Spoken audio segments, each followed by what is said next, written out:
Welcome to Horsefly Chronicles Radio with Julia and Philip Siracusa. Sponsored by Carnation. Airing live on United Public Radio Network on 105.3 and 107.7 FM in New Orleans. This show's opening has been produced, edited, narrated by Gwen Luckett at gluckett.com.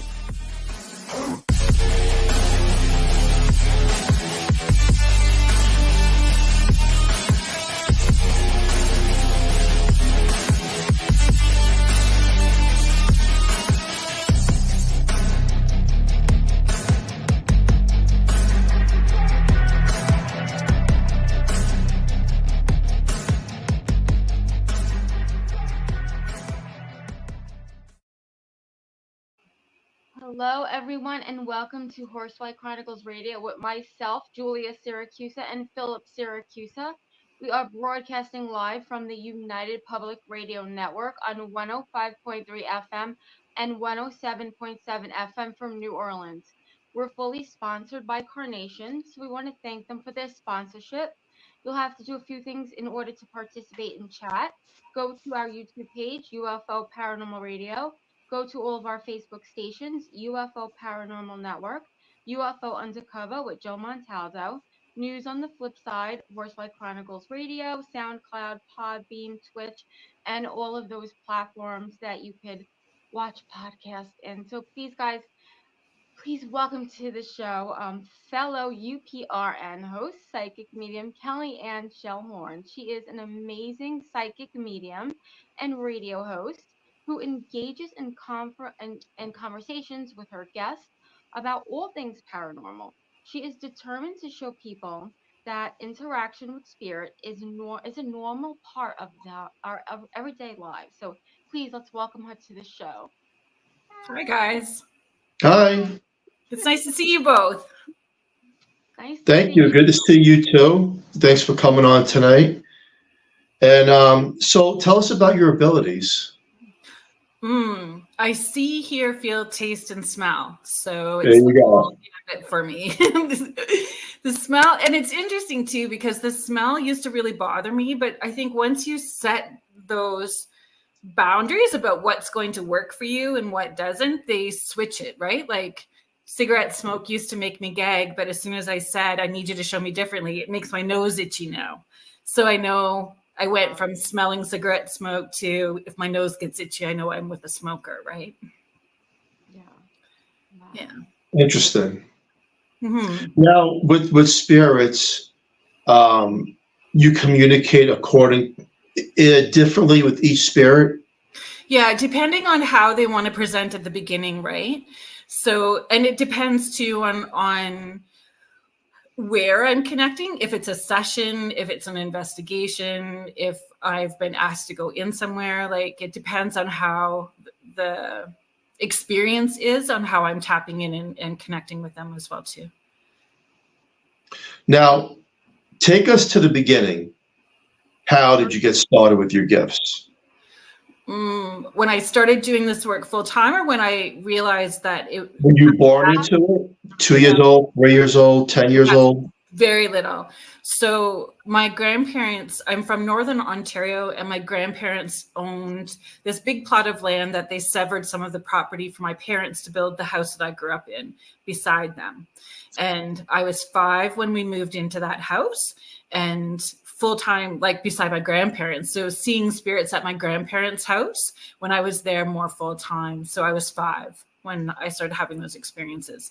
When I was older, I had a local cable television show about my abilities, and we did some research about my family for that first episode, and I found like newspaper articles about my great grandfather, and he used to read tea leaves and water witch wells and all that kind of stuff as well too. So he had the same ability, and it was his farmhouse that I grew up beside.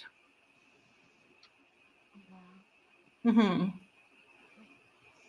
So this started at a young age. Yeah. Mm-hmm. Yeah. It started at a young age.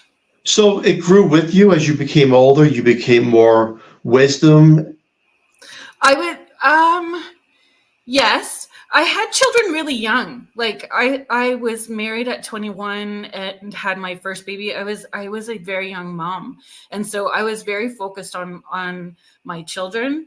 Had a kiddo that is in the autism spectrum as well too, which was also very time consuming. Still having that, but not doing this as a career until he was in his teens. My oldest son was in his teens, but all of my children had the same experiences as I did. So they were having experiences as children. So within our home, it was very normal and talked about, but as a career, it started later for me. I was 37, I think, and I'm 53 now. So somewhere in there, mid 30s. Your Generation X. Yeah. Is that what is that? I always get confused with that. We're Generation X. I'm 56. We're the tough ones. We're the ones who had to drink out of water hoses, garden hoses when we were little. That was our sports drink. You weren't allowed in the house too much. Our phone was catching lightning bugs in the middle of the night. Yeah. So, yes, that was our. We would have bears in our backyard. Like that's how we grew up. So, in the nowhere. Yep. Wow. Children are really lucky that they have a mom that understands what they're going through in the psychic and spiritual sense, because not a lot of families have that. Well, and how I feel it benefited my children was it helped them feel confident when they were making decisions, because they were trusting what they were intuitively feeling about a direction that they're going, and not giving their power away to somebody outside of them and wanting somebody else's opinion to be greater than how they were feeling about a situation. Right. So I find that's how it really benefited them. And, whether they don't necessarily want this to be their career. They all have chosen paths, right? But their intuition is a big part of who they are and helping them feel confident about the things that they're doing. Look at all those Gen X comments. Let's give a shout out to everybody in chat. We got Cindy, Contessa, Sean Kelly. Hello, Sean. Hi, Sean. I love him. He's so fun. He's such a nice guy. Into the Night, Sundays and Tuesdays with Sean Kelly. Yes, Andrea, Trevor. Well, there's a lot of people in here. Hi, Sandy Cordick. Christiana, Cindy, Sandy, Jennifer. Thank you all for being in chat. Wow, you have a big audience. Yeah. You cover a lot of people. I'm going to have to hit you with some hard questions then. So you're going to have to impress everybody tonight, because I get straight to it. I don't hold any games. You know me. I'm cut and dry. Before you get into the really tough stuff and get ready for that. Okay. Yeah. We have an autistic son too. Do you feel like they're more tuned in to everything around them? What is your opinion on that? Our children? Sorry, tell me again. We also have an autistic son. So do you feel like they are? Yeah. I feel because they communicate differently, right? Yeah. They're communicating differently and they see differently. So I find within our family structure, and I've had, because when you're in that world, you meet other parents in a support system, right? So even my son is high functioning, but we met so many people with nonverbal children who were still communicating telepathically.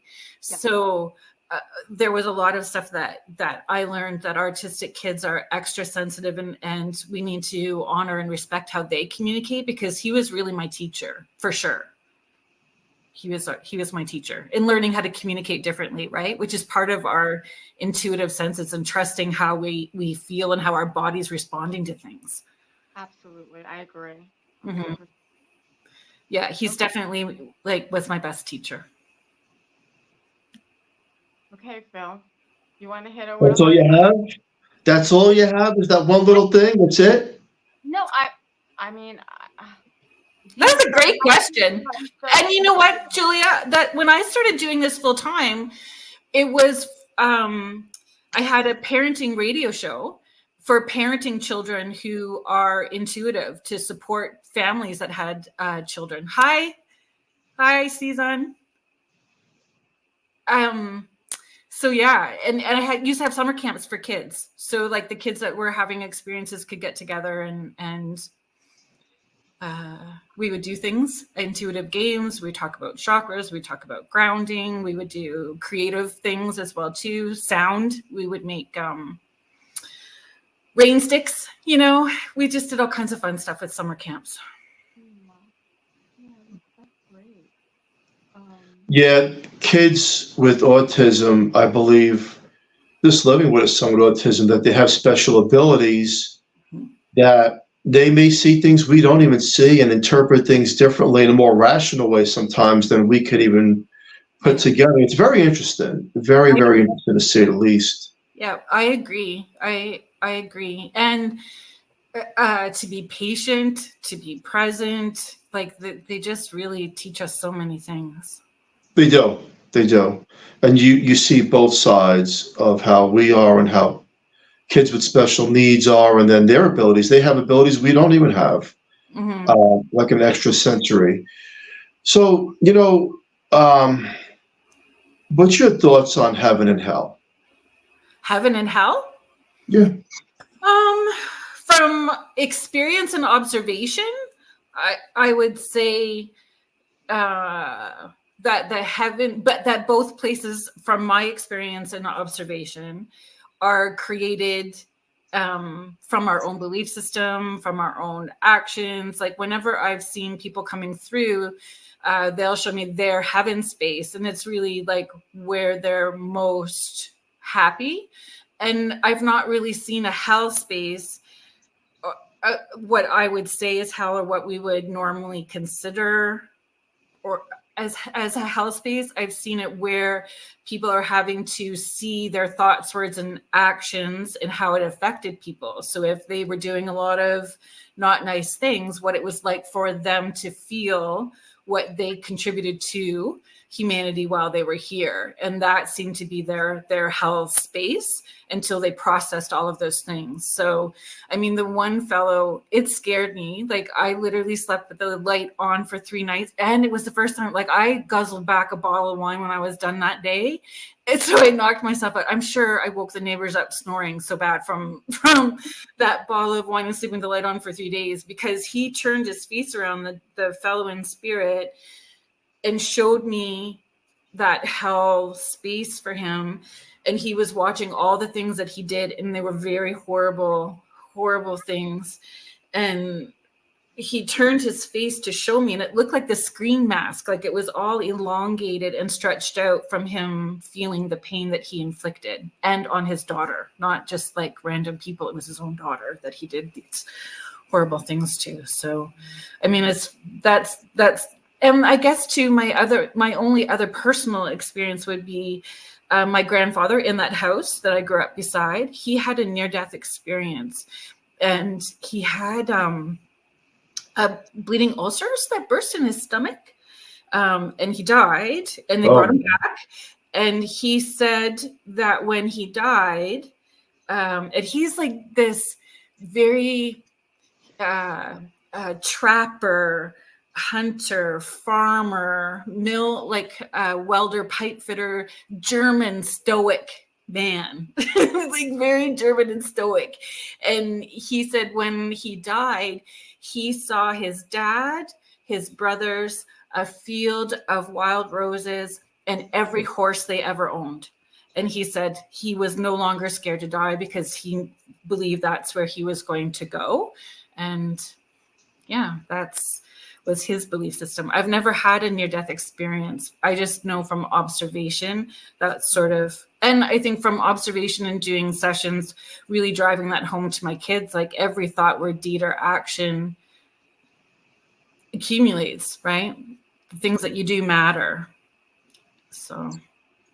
So when your grandfather crossed over, he had the best of things that he liked in the physical realm that manifested into that spiritual realm of heaven?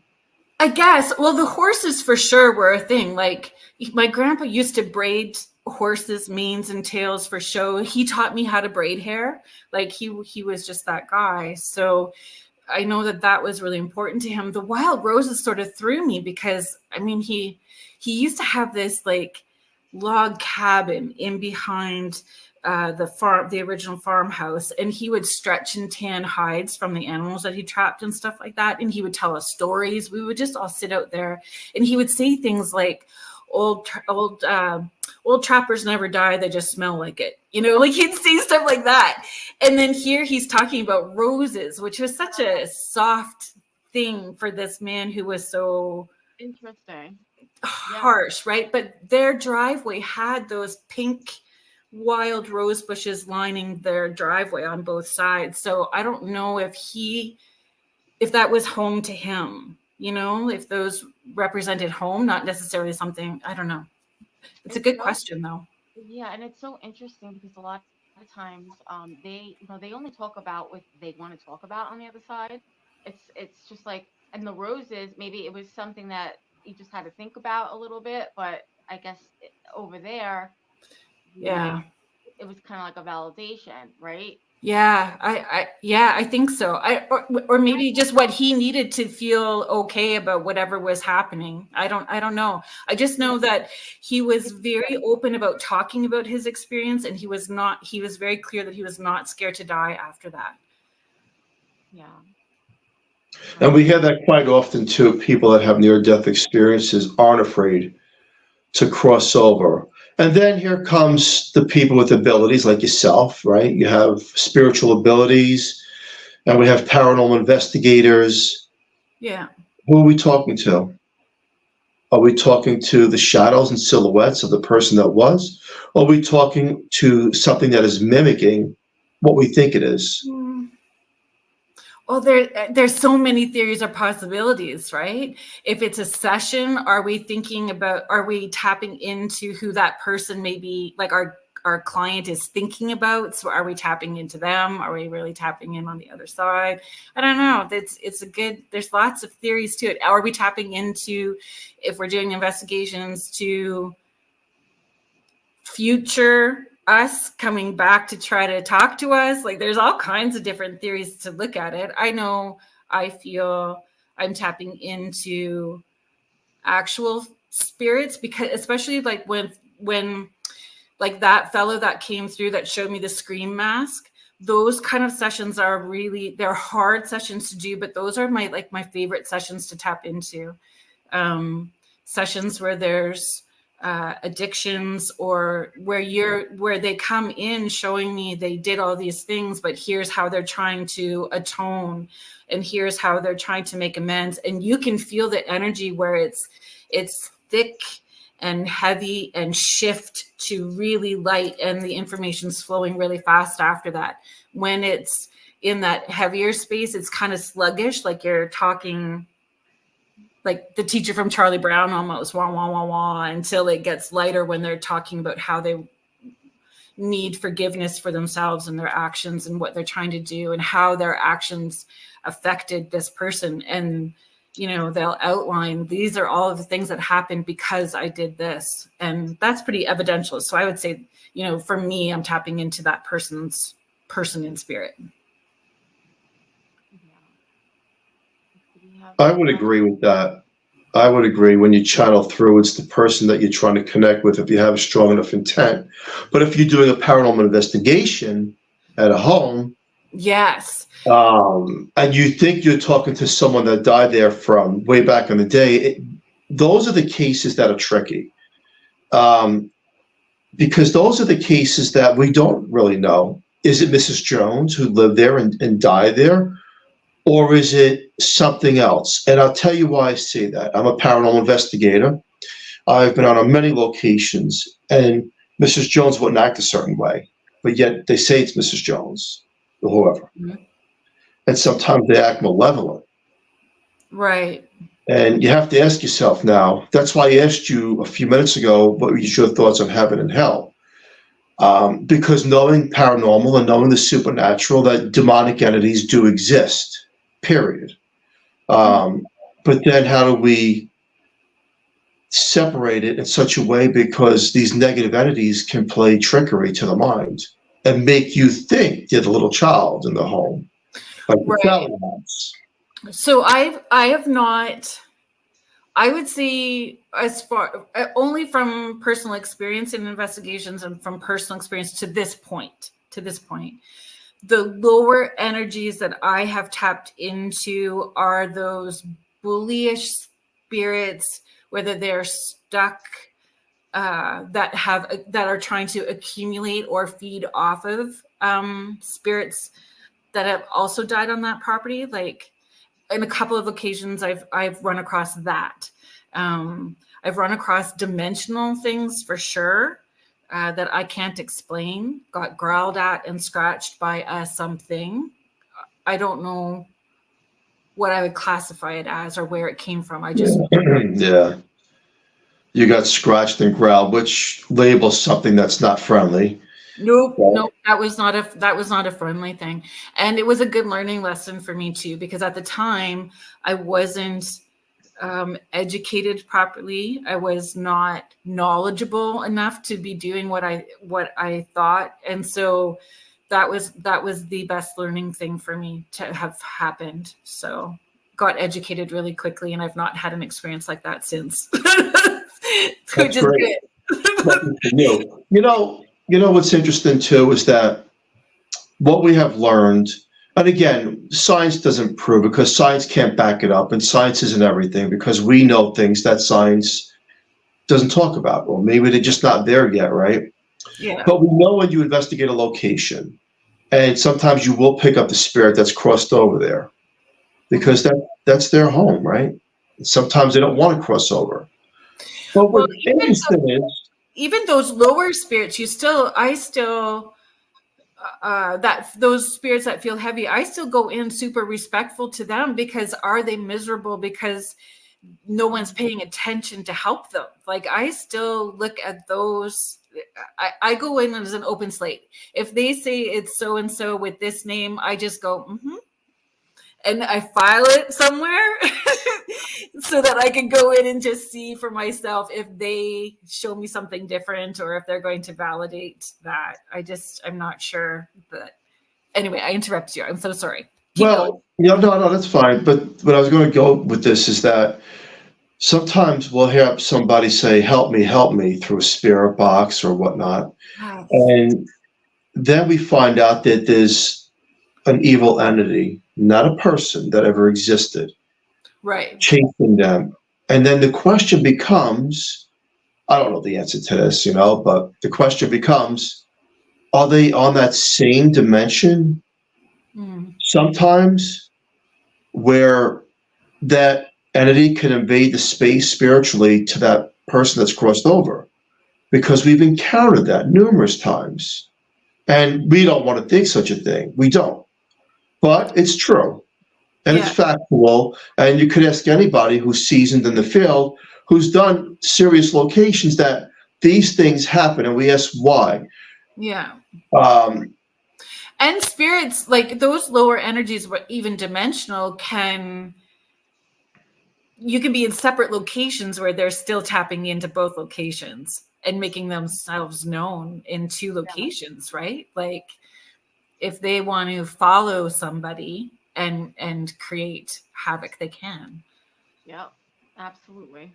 We have two questions. Contessa, don't spirits validate it's them when they come through to the person receiving the message? Yes, Contessa. So in a personal session, for sure, and when I investigate and spirits are coming through, I have a very clear structure that I follow when I'm doing sessions, and it's a show me who, what, when, where, why, how, right from how you died to experiences, how you're hanging out, where you're hanging out. Remote viewing is a part of every session as well too. So they do validate, but and it will feel different. I don't know how you guys can share with me too. Like, when you're picking up psychically, it energetically feels different from when you're tapping in, like mediumship wise pulls up and psychically is kind of out. That's how it works for me. It may not work for everybody that way, but it feels differently. Like if I was picking up from a client, Right. I agree. Right. It feels different. Yeah. And once the spirit you're trying to communicate with, someone's loved one that's crossed over, you'll get, however you get that, you'll feel the truth of it, right? Yeah. And then when you go into the unknown, you really don't know what you're looking at or who you're talking to. Yeah. It's an open forum of, you're in a cemetery and you don't know who's coming through, or a building. Those are my favorite places, though. I love hanging out at cemeteries. I love it. I absolutely love it. And there's one cemetery that we've come across, and it's super fun. So my friend Jody comes with me all the time. We actually use the geocaching app. So like to go geocaching, those geocachers hide stuff in these like pioneer cemeteries that are like, don't have a sign. They find all these like crazy places. And we have found some crazy places to check cemeteries that we found through geocaching app to investigate. I wouldn't mind it. I mean, I had a bad experience. I mean, once we were looking for, a spirit that was buried in a cemetery, in a special location, and she was actually throwing rocks at us. And I will never, ever, ever forget that. And it kind of like really kind of freaked me out. It was crazy. So rocks thrown at us. We had a scary experience at this one cemetery that I will not name because I don't want people going there and defacing anything or disrespecting that particular cemetery. But it started yelling out right away, demon, beware, don't come in. And when we were going, I kept seeing this person almost like they were giving a sermon with all of these other spirits. And as they saw us walking, they spread. And then it was angry, making us feel sick to our stomach. It was intense. That was intense. And I realized it was a Sunday. So I said, let's go back and we'll do it on a Saturday and see if it's different on a Saturday. Because if it was a minister, we were interrupting his service, or if he was like, because they scattered when we got there, and he was really trying to push us out. When we got there on the Saturday, it was different.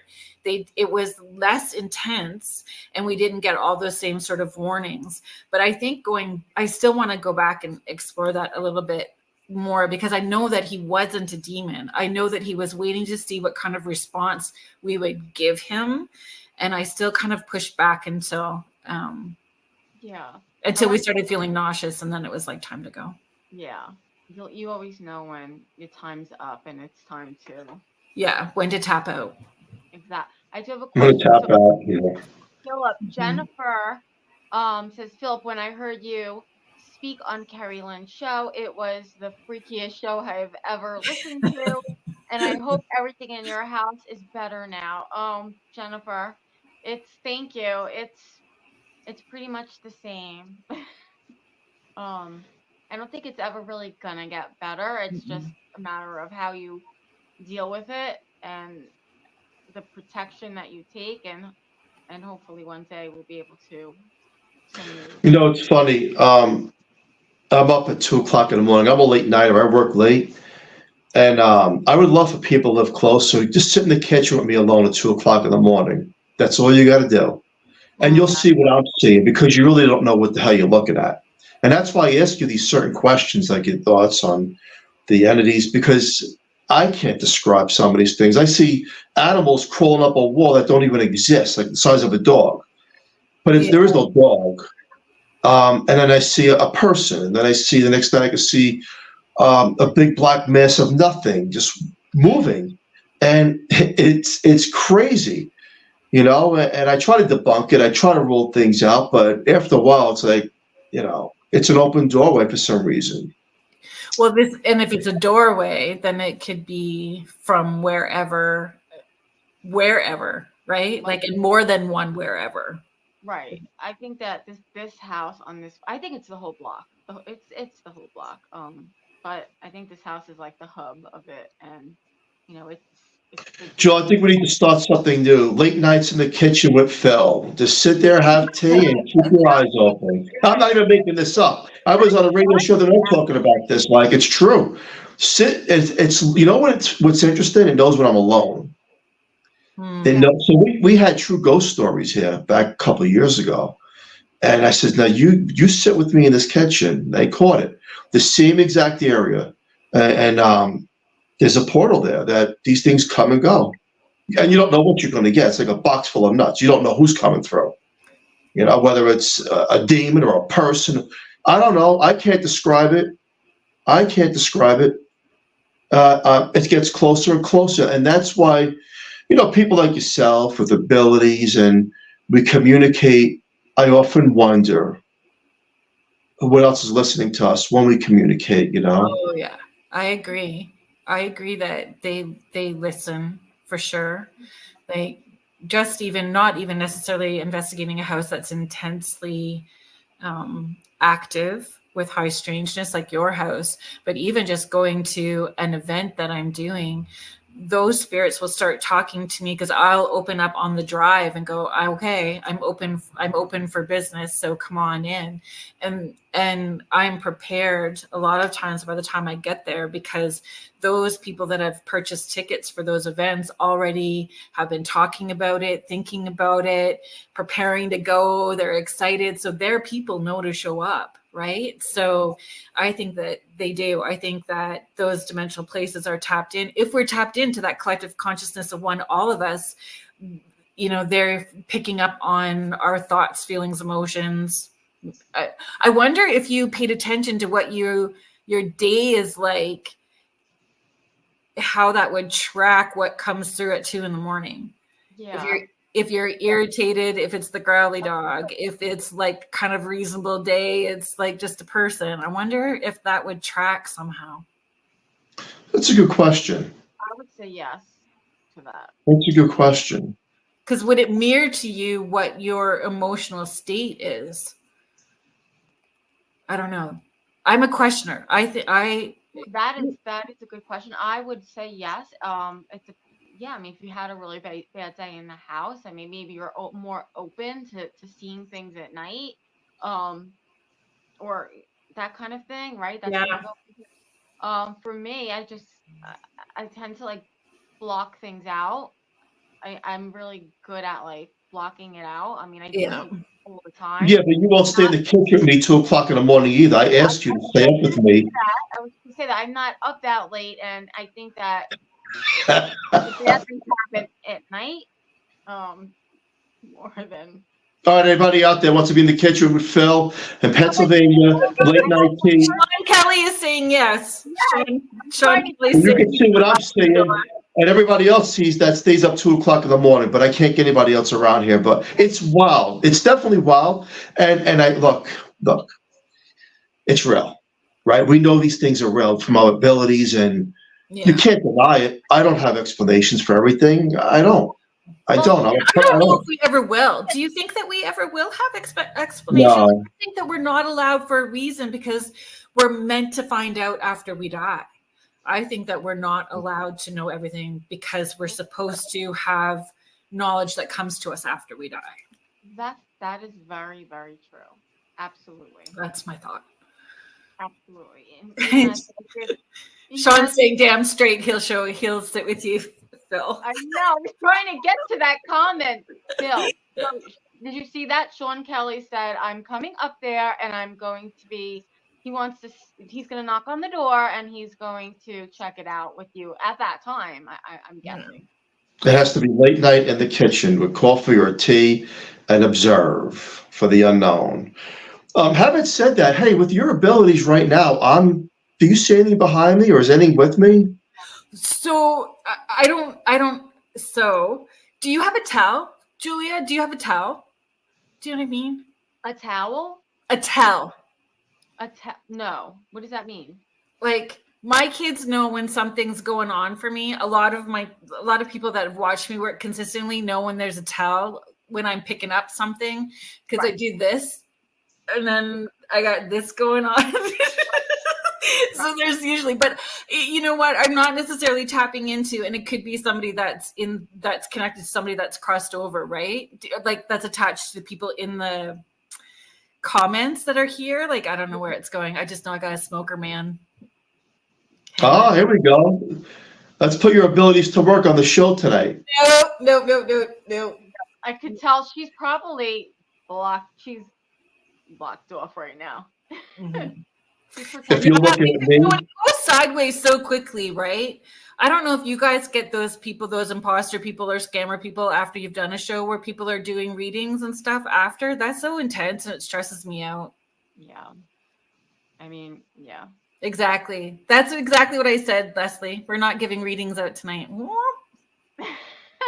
I don't let them come into my bedroom either. I am like, it's a no-go space. You do not come in, talk, touch. My bedroom is off limits. Like, I guess like readings though and picking things up are kind of like a little different. And sometimes if they want to stand behind us, you can't really help but to see them. yeah. And that might happen. It's funny because I was doing a full day of sessions out of town, and so my bedroom is I don't want them bugging me. I just want to sleep. At the end of my day, I'm doing sessions or work like this every day. So at nighttime, I don't want to be bugged. I just want to sleep. So I had fallen asleep on the couch. The couch is not a no-go zone, right? So this big burly dude in spirit wakes me up and taps me and yells boo in my face. Like his face was right in my face yelling boo. And I called him a not nice word, some salty words. I used some salty words and he left laughing. Like he just left laughing. So then I drive my hour and a half to where I was doing sessions all day. The first lady comes into the room and I'm like, oh my goodness, there he is. Is your dad about 5'9", kind of stocky burly with the beard, and he yells boo in your face to wake you up for school? And she's like, yeah, that's my dad. And she's crying. I went, I called him a not nice word. And I am so sorry that I called him that this morning, but he woke me up in the living room this morning. Like they show up for sure. Well, for sure.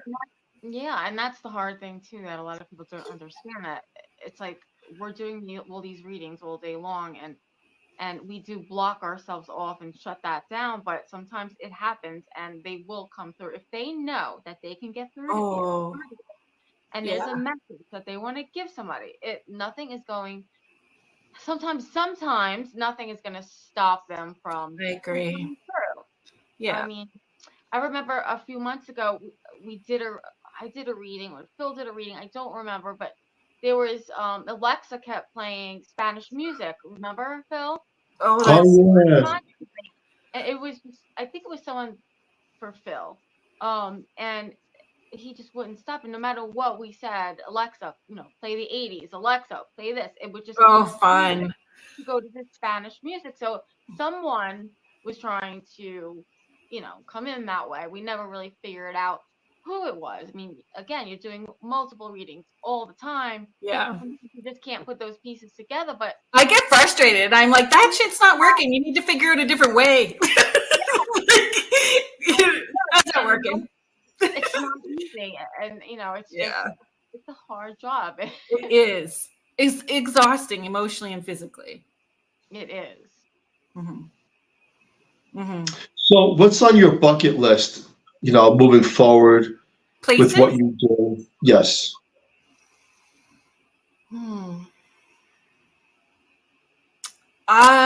What's on my bucket list? I don't know. Maybe it's the Horsefly Chronicle house. Maybe it needs to be the Horsefly Chronicle house. I don't know. I don't really have a huge bucket list, to be honest with you, because things kind of pop in unexpectedly for me too. A place that I'm really drawn to are the tunnels in Paris. Like the tunnels with all the skulls, like where all those people are buried underneath Paris. The catacombs? Yes, the catacombs. That's wild, yeah. I am very pulled to like tunnel places. Yeah. Wow. So I don't know. And you know what else? White Horse, like northern Canada, those places, like the gold rush places, those places. the gold, yeah. They're kind of pulling at me right now too. We have a statement from Lori Ann. Our friend Lori Ann is in chat. I haven't slept in my bedroom for 2 weeks because I had an uneasy feeling in there. Mm. Well, I would, yeah, when that happens, I mean, I would just maybe sage it a little bit and do a couple of things to protect yourself, but hopefully, usually those things pass. Mm-hmm. I wouldn't worry about it too much unless it keeps happening. And letting them know that you just don't agree to that. Yeah, like this is your space. I don't agree. Put your foot down, Lori, and Mm-hmm. I think, Lori, honestly, it's probably one of your loved ones that are, there, and you feel it. And sometimes even, and I say this all the time, sometimes our spirit guides scare us. So Yeah. how many readings have you done that your spirit guides are coming through and your clients are getting scared, but they don't know that it's their spirit guides. Yes, even how they present. And if you're telling, like, if you are just going along with it, they think that how they're doing it is working. So if you tell them that it's uncomfortable, this is not jiving. You need to come in this way, so it's more comfortable for me. So that tell them. Yes. I'm this is bothering me. I'm uneasy. Because that's probably what it is most of the time. My daughter's pretty funny. She's like, if she gets uncomfortable, she says, "You better move on because I'm gonna go grab the salt." She's gonna go grab salt. I don't know what she thinks. She's like Dean Winchester from Supernatural, or what she thinks, but she's like, "I'm gonna go grab the salt." One of the hardest questions, because we perceive things in such a way that it's a belief system with our intent that we can tell a spirit to stay away.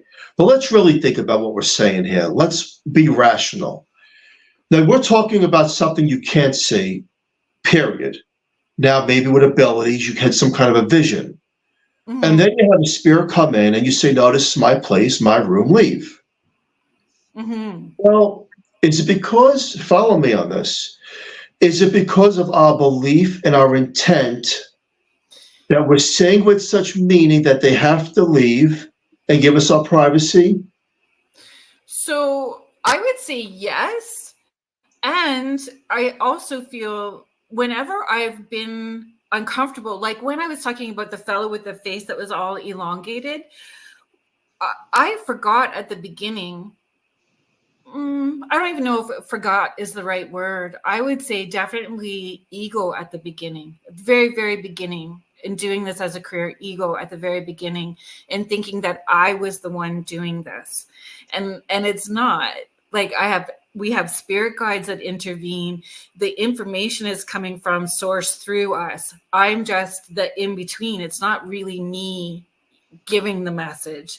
It's coming from here and just coming through me, right? So I find that once I understood, I kind of got knocked on my arse at the beginning for sure. Got schooled that this is not about me. This is about being of service for something bigger. So if that's in a belief system, I wasn't raised with church at all, but I would have my grandmother come in first and what I believe is Archangel Michael right behind her. So whenever I felt uncomfortable, they would come in close until I felt comfortable and shift that energy for me. So I still feel like if there's something that is in this space, that I have that protection, and light came first, then the dark. So I just stand in my light. I like that. Good explanation. I like it. Lori said it's her son messing with her. I think so, because he's very funny, Lori. So I would say that could be true. So don't be scared. Yeah. It's very. Any more questions in chat? See what we've got here. Well, hello everyone. I did say hi, hello. So hello everyone.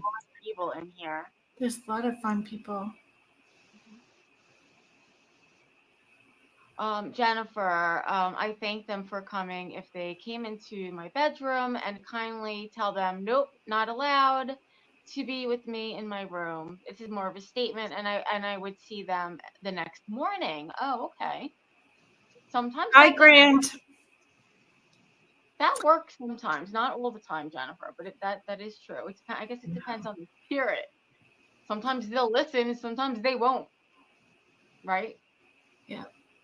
Grant is part of the TOPS paranormal team here in Ontario. Hi, Grant.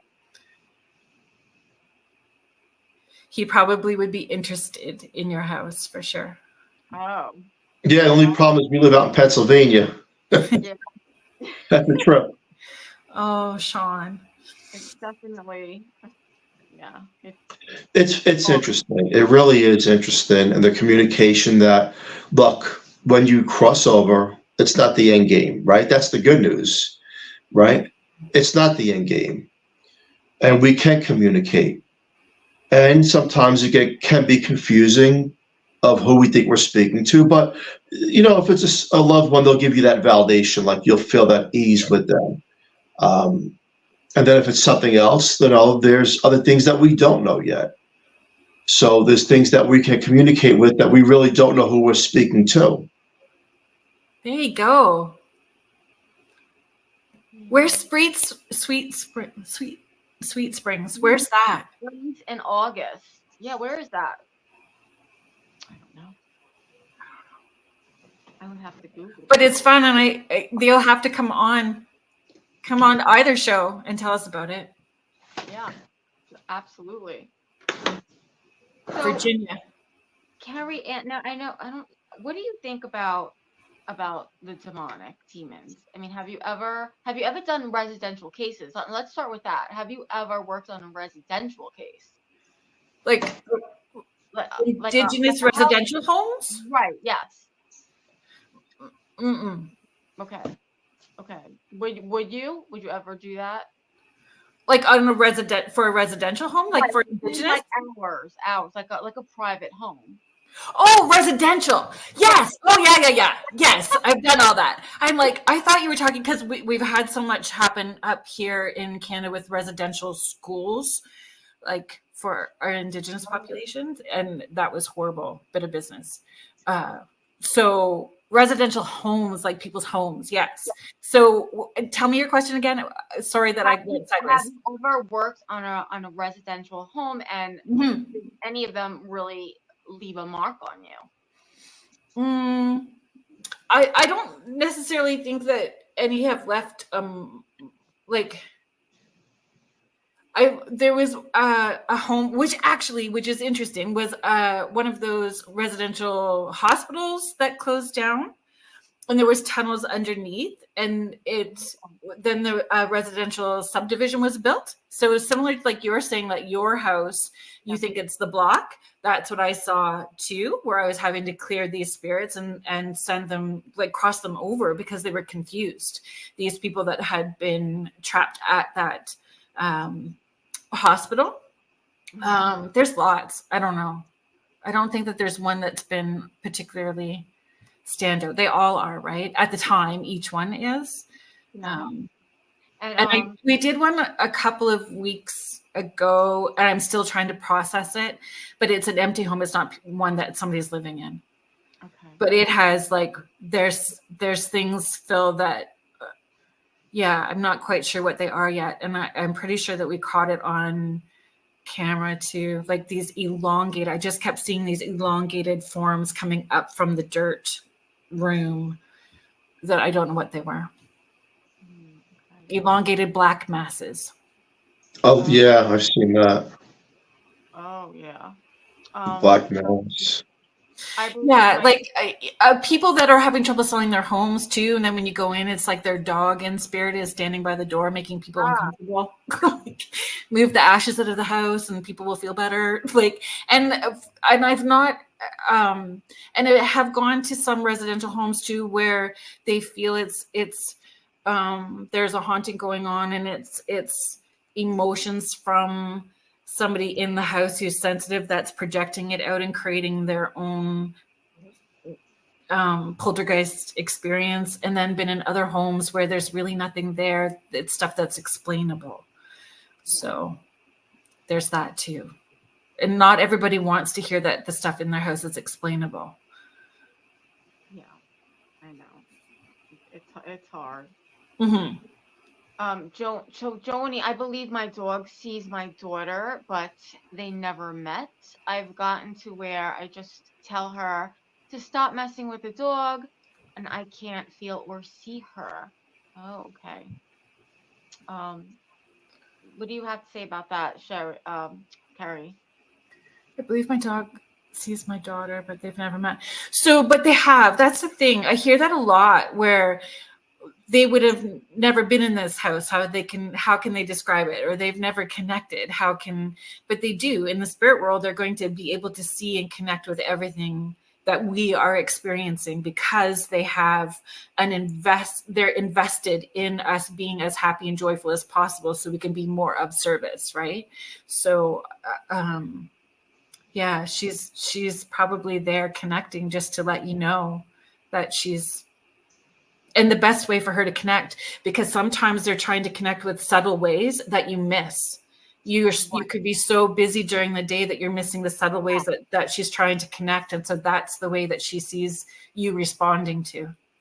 Right. I always say that sometimes we're just so busy with life, or we're blocked. And we don't know we are, but maybe because grief could block us from seeing what we crave to see, and that happens a lot too. Agreed.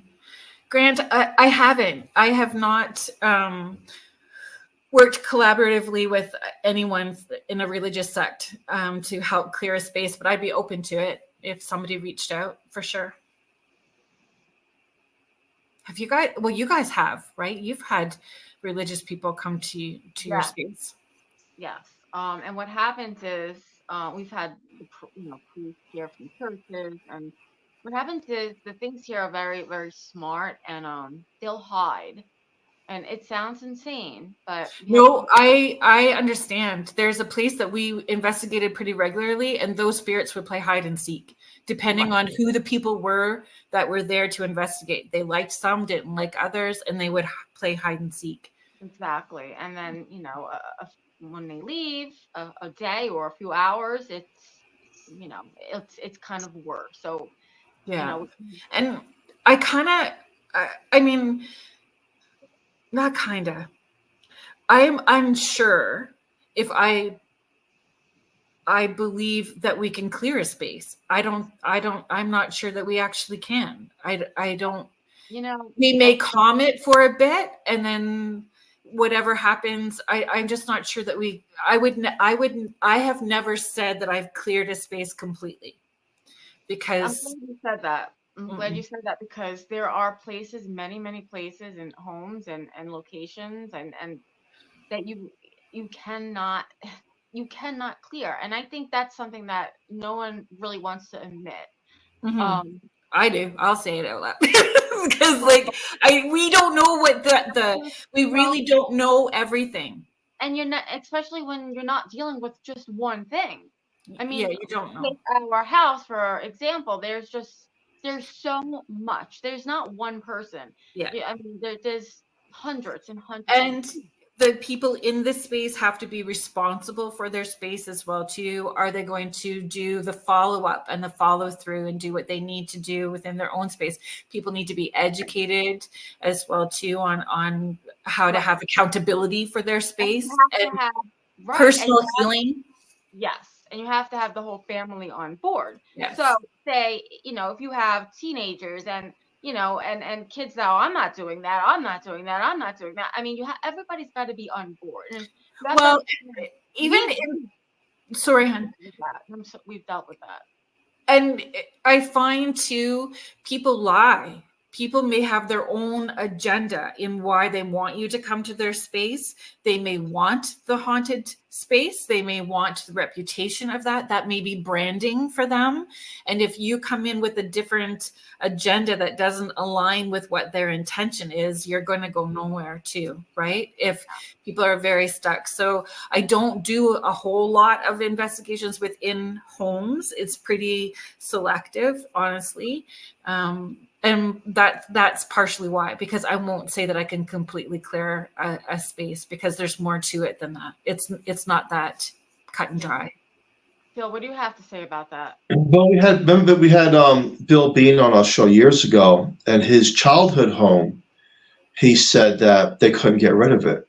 And he had a pretty bad life when he grew up. Like, it was really difficult for him. And but he said that they couldn't clear it. He has the ability to help people, but that particular location where he grew up, it has a stronghold of negative energy, and certain places, I'm yet to. And you don't know how the door opens. You don't know how the door opens, so you don't know the right way to close it either. However, that may have happened, and a space that I had gone into. You could see that this person was doing rituals in their home, and when I asked, was vehemently denied, even though it was obvious to me there was conjuring happening, and did not want to admit it. So I get frustrated with people. So I ask a few questions, and if it doesn't feel right for me to investigate, then I don't, because I don't want to bang my head against the wall, and I don't want to attach my name to something like that either, which may make me sound bad, but that's where my boundary's at. It absolutely doesn't. I mean, it's true. Mm-hmm. Any more questions in chat, Jewel?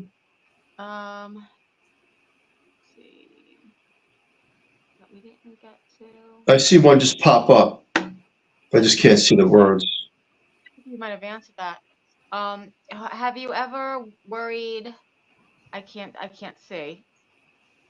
Kerrilynn, can you see that? Yeah. Have I ever worked collaboratively with a religious sect to help clear a space? And I would be open to talking to somebody about that, but I've not done that. Yeah. I think we kind of covered that. I'm sorry. Yeah, I think there's a lot of just statements. And then our Sean Kelly is asking if Spirit does have a message for him tonight. But I'm gonna message him after. That's gonna be exciting. Yeah. Oh my goodness. It's just, I feel like we just end up with more questions than answers. That's what I feel, Spirit. That's what I feel, high strangeness, paranormal, the spirit world. I think it is a deep dive down a rabbit hole that we will never know all the answers. And I love asking all the questions. Yeah. I love not even knowing all the answers. I just love having the experience and the wonder of it. I wonder what it could be. I wonder all the possibilities, right? Exactly. There's so many different dimensions and beings and factions, and I respect it all, because I don't understand or claim to know or be an expert of any of it. Absolutely. And I agree with you. There's no expert in any of this. We're all learning and teaching, and there's seasoned investigators. But no one's an expert in anything. Agreed. I hate that word. I know we can have lots of experiences, right? That certainly give us the tools to maneuver through things. But I wouldn't say I'm an expert at much. Me neither. Even I used to teach. Well, I haven't taught it in a few years. The last time I taught it, I think, was 2018 or 2019, a spiritual parenting course. Because that's kind of where I started, right? With all of this parenting. And my kids used to laugh all the time. I can't believe that you teach a parenting course. You get so mad at me. I can't believe that you teach a parenting course because I'm like, is this my stuff or your stuff? You need to be responsible for this. This is not my stuff. And then I go, I can't believe you teach a parenting. Well, this hour flew by like it always does. Thank you for everyone in chat. Fleetwood Paranormal just came in. Hello, exactly. Yes, thank you for popping in. Thank you for everybody for joining us. Kerrilynn, thank you so much for coming on. Yeah, it was fun. Thanks for having me. Fun, good. It was a fun show that went by really fast. Yeah, thank you for having me. And Phil, the other book came 3 days after you were on my show. So after our segment, the other book came in. So I could fill in the gaps. Some of those gaps got filled in. Oh, did you get a chance to read it? Yep. Yeah. It came 3 days after that segment, which was great. Awesome. Kim Purpura, you were here too. Thank you for being here. Oh, yes, Kim and Leslie, thank you for joining us. Special thank you to Carnation for fully sponsoring the show from day one. And join us next Monday night on the United Public Radio Network on 105.3 FM and 107.7 FM from New Orleans. Thank you, everyone, for joining us tonight. Everyone have an amazing night. Thank you.